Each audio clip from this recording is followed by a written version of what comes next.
আসসালামু আলাইকুম সবাইকে। আশা করি সবাই অনেক, অনেক ভালো আছি। আমরা এইচএসসি বইয়ের প্রোগ্রামিং ল্যাঙ্গুয়েজ চ্যাপ্টারটা শুরু করছিলাম। তো আমরা মোটামুটি ১ম দিকে ২ টা লেকচারের মধ্যে কাভার করছি কিছু অংশ। আর আজকে আমরা অ্যালগরিদম এবং ফ্লো চার্টের একটু ধারণা দিয়ে বেসিক সি ল্যাঙ্গুয়েজে প্রবেশ করার চেষ্টা করব। বুঝছো? তো শুরু করি। ১ম এই আমরা অ্যালগরিদম ব্যাপারটা বলি যে অ্যালগরিদম কেন আসলে লাগবে? অ্যালগরিদম। আচ্ছা, আমরা যখন একটা কোড লিখতে যাব, তখন কোডটা কিভাবে ইমপ্লিমেন্ট করব সেটা নির্ভর করতেছে তোমার অ্যালগরিদমটা কেমন হবে তার উপর। অর্থাৎ তুমি যদি অ্যালগরিদমটা ঠিকঠাক বুঝতে পারো বা একটা কোড সলভ করার স্টেপগুলা বুঝতে পারো, তাহলে তুমি ইজিলি ওই কোডটা লিখতে পারবে। অর্থাৎ আমরা যখন একটা কোড লিখব, তো ওই কোড লেখার আগেই অ্যালগরিদম এবং ফ্লোচার্ট ২ টা ফ্লোচার্ট হচ্ছে একটা ভিজুয়াল প্রসেস। ভিজুয়াল প্রসেস বলতে বোঝাচ্ছি যে তুমি বুঝতে পারবা যে কোনটার পর কি কাজ হচ্ছে বা কোন কোন স্টেটমেন্ট আগে এক্সিকিউট হবে, কোনটা মানে এক কথায় সম্পূর্ণ কোডের একটা ভিজুয়াল রিপ্রেজেন্টেশন দেয় ফ্লোচার্ট। আর অ্যালগরিদম হচ্ছে লিখে লিখে স্টেপ বাই স্টেপ তোমার বোঝাই দেবে যে কোডের কোনটার পর কোনটা কাজ হবে। অর্থাৎ অ্যালগরিদম আর ফ্লোচার্ট যদি তুমি দেখো তাহলে আরো ভালো করে ক্লিয়ার হবে যে কোডটা কেমন হবে, বুঝছো?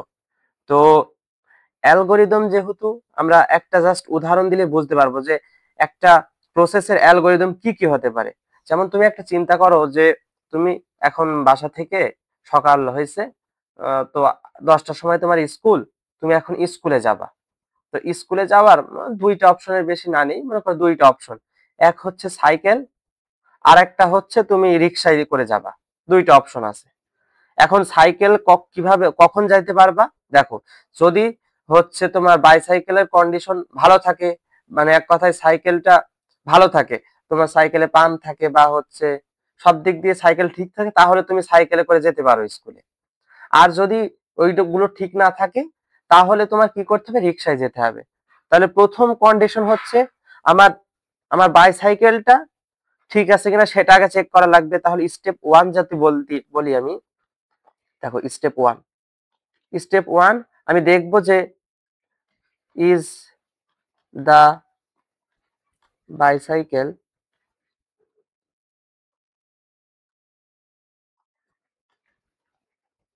ইন রানিং কন্ডিশন, অর্থাৎ রানিং কন্ডিশনে আছে কিনা আমার বাইসাইকেলটা, এটা প্রথমে আমার চেক করা লাগবে।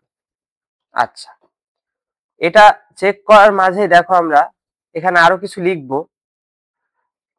এখন যদি ইয়েস হয় একটা কাজ হবে, আর যদি নো হয় আর একটা কাজ হবে।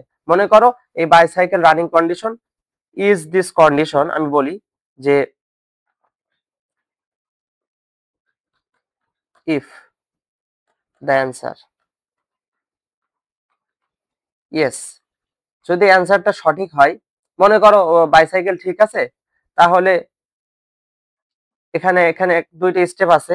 ২টা স্টেপ বলতে আমি স্টেপ লিখে দিই। মনে করো স্টেপ 2 তে তুমি চিন্তা করলা যে রিক্সায় করে যাবা। অর্থাৎ রিক্সায় করে যাবা, তার জন্য রিক্সায় করে যেতে হলে তোমার কি লাগবে? টাকা লাগবে, তাই না? তো যেহেতু আহ, এই ইয়েস না হয়ে if the answer is yes অথবা নো হতে পারে। তো নো হইলে তুমি কি করবা? যে তোমার পিতামাতার কাছে বলবা যে রিক্সার ভাড়া দেন। তাহলে কালেক্ট ফেয়ার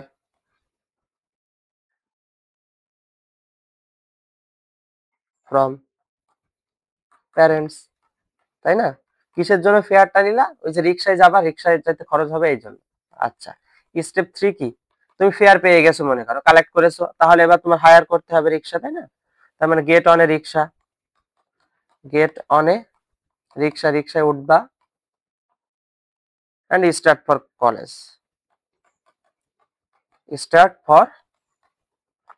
কলেজ। এই তো। আচ্ছা, স্টেপ 4 কি? স্টেপ 4 তুমি দেখো 2টা কন্ডিশন অ্যারাইজ করতে পারে। কি কি? এই যে এখন আমি লিখি যে is the bicycle is running condition, if the answer yes then go to step 4, otherwise next step. দেখো কি লিখছি আমি, যে যদি বাইসাইকেলটা রানিং কন্ডিশনে থাকে তাহলে এই দুইটা প্রসেস আমার লাগবে না, এই দুইটা লাগবে না, ডিরেক্ট তুমি এখান থেকে এখানে জাম্প করতে পারো। এই জন্য বলছি যে if the answer yes then go to step 4। Step 4 এ কি, যে গেট অন দা বাইসাইকেল। রিকশায় না উঠে কিসে উঠবা, get on the bicycle and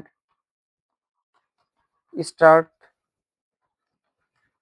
for college. এই তো। আর স্টেপ 5 টা কি হবে, স্টেপ 5 এ তুমি মনে করো পৌঁছায় গেছো, তার মানে you have reached, you have reached college.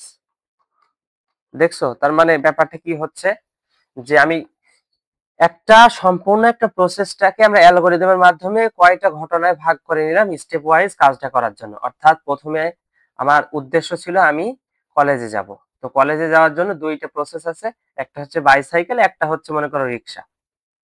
তো যদি মনে করো বাইসাইকেল রানিং অবস্থায় থাকে তাহলে আমি ডিরেক্ট বাইসাইকেলে যেতে পারবো, অর্থাৎ স্টেপ 4 এর কাজটা করবো, যে get on the bicycle and start for college, এবং আমি স্টেপ 5 এ রিস্ট হয়ে যাব, কলেজে পৌঁছায় যাব। আর যদি না হয় তখন আমার কি করতে হবে, then go to step 4, otherwise next step. অর্থাৎ নেক্সট স্টেপ কি, স্টেপ 2। স্টেপ 1 এর পরে নেক্সট স্টেপ 2, অর্থাৎ কালেক্ট ফেয়ার ফ্রম প্যারেন্টস। অর্থাৎ আমার রিকশায় যেতে হবে, যার জন্য আমার টাকা লাগবে, তাই প্যারেন্টস এর কাছ থেকে ফেয়ার নিলাম। তারপরে হচ্ছে get on a rickshaw and start for a college. এটাই হচ্ছে মূলত অ্যালগরিদম। এখন তুমি দৈনন্দিন জীবনে যত একটা কাজ যখন করবা, এই কাজের জন্য এইভাবে তুমি স্টেপ গুলো তৈরি করে করে তোমার কাজগুলো সমাধান করতে পারো। মানে কোডিং আসলে আর কিছুই না, এইরকম অনেকগুলো স্টেটমেন্টের সমাহার থাকবে, যেখানে বিভিন্ন কন্ডিশন থাকবে, মানে এই সকল কন্ডিশন অনেক কিছু থাকবে, এইগুলা স্টেপ বাই স্টেপ স্টেটমেন্ট গুলো এক্সিকিউট হবে এবং তোমার কোডটা রান করবে। এইরকম বিভিন্ন কাজের বিভিন্ন রকম কন্ডিশন থাকতে পারে, যে এইটা হলে আমি এইটা করব, এইটা না হলে এইটা করব, এটা যদি সত্যি হয় তাহলে এইভাবে কাজটা করব, এইটা যদি সত্যি হয় তাহলে এইভাবে কাজ করব, এইভাবে কাজ করতে যে এই প্রসেস অবলম্বন করব, তারপরে আমার কাজটা শেষ হবে। এই সম্পূর্ণ প্রসিডিউরটা আমরা অ্যালগরিদম দিয়ে লিখতে পারি। তাহলে অ্যালগরিদম যদি পরীক্ষায় আসে, তো এটা আমি জাস্ট হচ্ছে সিম্পল এক্সাম্পল দিলাম। এখন যে কোনো প্রবলেমের অ্যালগরিদম এরকম স্টেপ ওয়াইজ লিখতে হবে, এবং পরপর কাজের ধারাবাহিকতা অনুযায়ী এইভাবে অ্যালগরিদম লিখতে হয়, ঠিক আছে? এখন এই অ্যালগরিদমের যদি আমি ফ্লো চার্ট দেখতে চাই, তাহলে দেখো এবার আমরা ফ্লো চার্ট দেখি। আচ্ছা, ফ্লো চার্টে কয়েকটা আমার স্পেশাল জিনিস মনে রাখা লাগবে, যে কোনগুলো কিসে ইউজ হয়। যেমন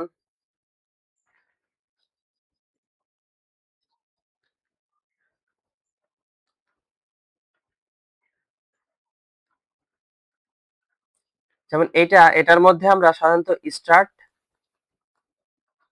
আর ইন্ড, এই দুইটা কিওয়ার্ড ইউজ করব। অর্থাৎ এর মধ্যে আমরা স্টার্ট লিখে মনে করব আমার ফ্লো চার্টটা শুরু হয়েছে, আর ইন্ড লিখলে শেষ হয়ে গেছে। অর্থাৎ আমরা এই রকম একটা উপবৃত্ত টাইপের স্ট্রাকচারের মধ্যে স্টার্ট অথবা ইন লিখতে পারি, জ্যামিতিক স্ট্রাকচারের মধ্যে। এখন ফ্লো চার্টটা কি বললাম, একটু আগে বলছি যে ফ্লো চার্ট হচ্ছে ভিজুয়াল রিপ্রেজেন্টেশন। আমার এই কাজের ধারাবাহিকতা ভিজুয়াল রিপ্রেজেন্টেশন দিয়ে বোঝা, আর কিছুই না। আচ্ছা, এবার যদি রেক্ট্যাঙ্গেল থাকে, রেক্ট্যাঙ্গেল, তো এই রেক্ট্যাঙ্গেলের মধ্যে আমরা সাধারণত লিখবো হচ্ছে প্রসেস। কি লিখবো, প্রসেস। অর্থাৎ যে কাজগুলো করব, প্রসেস গুলা, সেইগুলা লিখতে পারি। যেমন মনে করো যোগ যোগ করতে চাচ্ছি, তাহলে যোগ a প্লাস বি, দুইটা ভেরিয়েবল যোগ করব, a প্লাস বি দিয়ে সামের মধ্যে রাখবো, যেমন sum equals to a plus B, এটা একটা প্রসেস, এটা এই ঘরের মধ্যে রাখবো। আচ্ছা, যদি ইনপুট আর আউটপুট নিতে হয়, তাহলে আমরা সামান্তরিক চিনি, তাই না? এই যে এই এর মধ্যে আমরা ইনপুট অথবা আউটপুট, অর্থাৎ যদি মনে করো বাইরে থেকে ইনপুট নিই দুইটা নাম্বার, তো দুইটা নাম্বার যে ইনপুট নিচ্ছি, তখন এই জায়গায় লিখতে হবে যে এটা হচ্ছে এটা ইনপুট হয়েছে। বা এক কথা ইনপুটে যা যা দিবা, দুইটা নাম্বার অ্যাসাইন করলা, মানে a equals to 2, b equals to 3, তাহলে এই যে দুইটা ইনপুট করছি না, দুইটা ভ্যালু, এটা হচ্ছে এখানে লিখতে পারো। বা এটার মধ্যে আউটপুটও করতে পারো, অর্থাৎ মনে করো সামটা প্রিন্ট করে দেখতে চাচ্ছি, তখন প্রিন্ট কথাটা এর মধ্যে লিখবো। মানে যখন আমরা ফ্লো চার্ট দেখবো, প্রত্যেকটা কোডেরই ফ্লো চার্ট অ্যালগরিদম কয়েকটা কোডের আমরা দেখার চেষ্টা করব, তারপর তোমরা নিজেরাই পারবা, তখন আরো ক্লিয়ার হবে, সমস্যা নেই। তারপরে যদি ডিরেক্ট বৃত্তর মতো থাকে, বৃত্ত মূলত হচ্ছে কানেক্ট করে, হ্যাঁ, কানেক্টর বলা হয়, কানেক্টর। কিসের কানেক্টর? দেখো, মোর দেন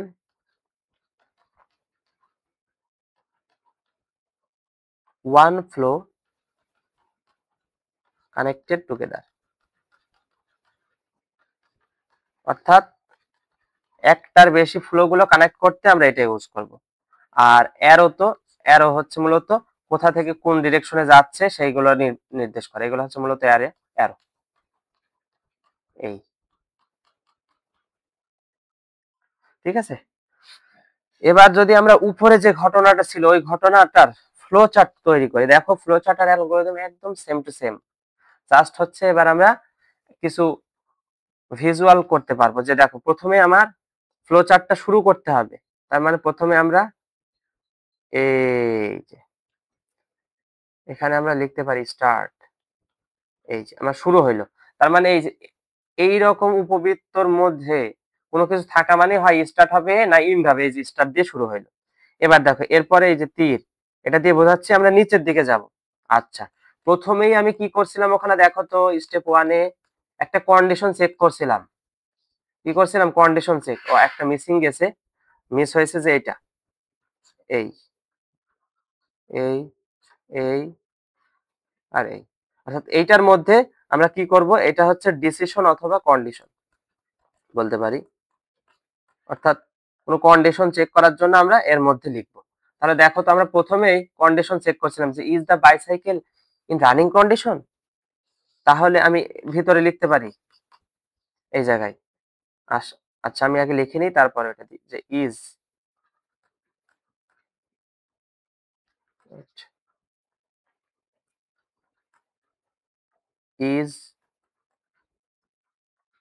বাইসাইকেল ইজ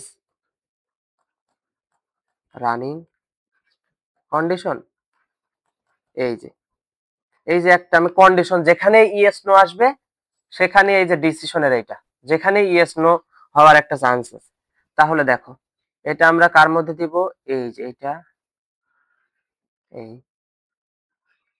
এই এই, তোমরা আরো সুন্দর করে করতে পারো, সমস্যা নেই, আরো সুন্দর করে করবা এগুলা। এবার দেখো যদি ইয়েস হয় একরকম ডিসিশন নিবে, নো হইলে আর একটা ডিসিশন নেবে। তো ইয়েস হইলে দেখো তো, যদি ইয়েস হয়েছিল তখন আমি কি করছিলাম, এই যে এই কন্ডিশন প্রথমে যদি ইয়েস হয় তাহলে go to step four, step ফোরে কি বলছিলাম, get on the bicycle and start for a college. তাহলে আমরা এটা হলে আমরা দেখো এবার গেট অন দা বাইসাইকেল, অর্থাৎ বাইসাইকেল উঠবা আর হচ্ছে কলেজে যাওয়ার জন্য বাইসাইকেল চালু করবা, তাহলে এটা একটা প্রসেস না, এই যে বাইসাইকেলে ওঠা তারপরে কলেজে যাওয়া, এটা একটা প্রসেস। প্রসেস লিখতে কার মধ্যে, আয়তাকার বা রেক্ট্যাঙ্গেলের ওই ঘরের মধ্যে, তার মানে লিখতে পারি get on bicycle and go to college, তাই না বলতে পারি আমরা। তাহলে এইটা এই রকম একটা রেক্ট্যাঙ্গেলের মধ্যে আমরা লিখবো এটা, বুঝছো? এই, আচ্ছা যদি নো হয় তাহলে কি করতে হবে, তাহলে প্রথমে কি করব, যে টেক রিক্সা ফেয়ার, প্রথমে বাবা মার কাছ থেকে রিক্সা ফেয়ার নিতে হবে। তাহলে এটাও একটা প্রসেস নাকি, তুমি রিক্সা ফেয়ারটা নিচ্ছ, এটাও তো একটা প্রসেস, প্রসেস লিখতে কার মধ্যে, আয়তক্ষেত্রের মধ্যে। তাহলে take rickshaw fare from parents, আচ্ছা এই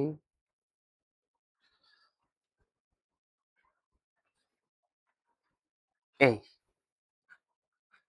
আচ্ছা টেক রিক্সা ফেয়ার নিলাম, তারপরে কি করছিলাম দেখো তো, রিক্সা ফেয়ারের পরের ধাপে কি করছিলাম, কালেক্ট করার পরে যে get on rickshaw and start for college, তাহলে গো টু, তাহলে গেট অন রিক্সা, এটাও একটা process, get on rickshaw, get on rickshaw and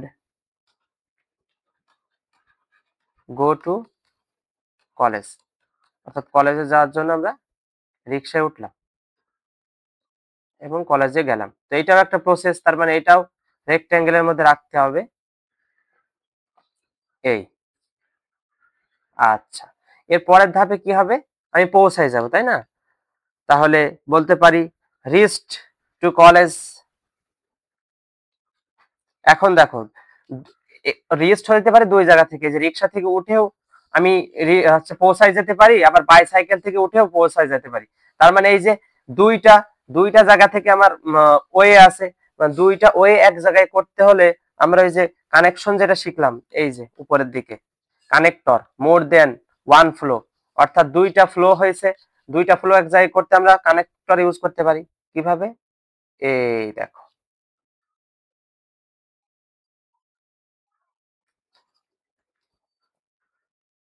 উম, এই তাহলে এই দিক থেকে একটা আসছে, আর একটা কোথা থেকে আসবে?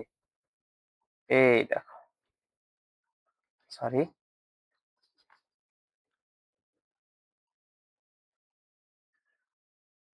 এই, আর এখান থেকে একটা আসবে। এই দুইটা কন্ডিশন এক জায়গায় হলো, মোর দেন ওয়ান ফ্লো হইলেই আমরা এইভাবে কানেক্ট করতে পারি। তারপরে আমরা পরের প্রসেসটা কি? পরের প্রসেসে রিস্ট ইন কলেজ, পৌঁছায় যাওয়া, এটাও লিখে দিতে পারি, রিস্ট ইন কলেজ। এই যে কলেজে আমরা পৌঁছাই গেছি, রিস্ট ইন কলেজ, এটাও একটা প্রসেস, তার মানে আমরা এই স্টেটমেন্টের মধ্যে লিখবো। এই, আর লাস্টে আমাদের শেষ, তার মানে ইন করতে পারি। আর ইন করতে হয় কিসের মধ্যে? উপবৃত্ত। তার মানে আমরা একটা উপবৃত্ত তৈরি করি আগে,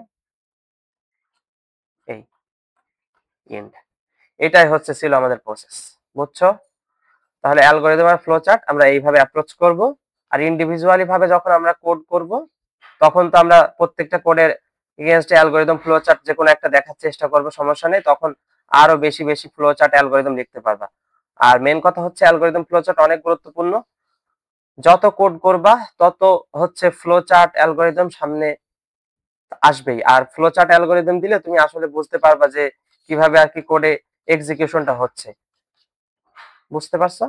তো আজকের ক্লাস এই পর্যন্তই, আমরা আশা করি যে বুঝতে পারছি। আর যদি কোনো প্রবলেম থাকে বা সমস্যা হয় আমাদের বলতে পারো কমেন্ট সেকশনে, সমস্যা নেই। সবাই ভালো থাকো, আল্লাহ হাফেজ।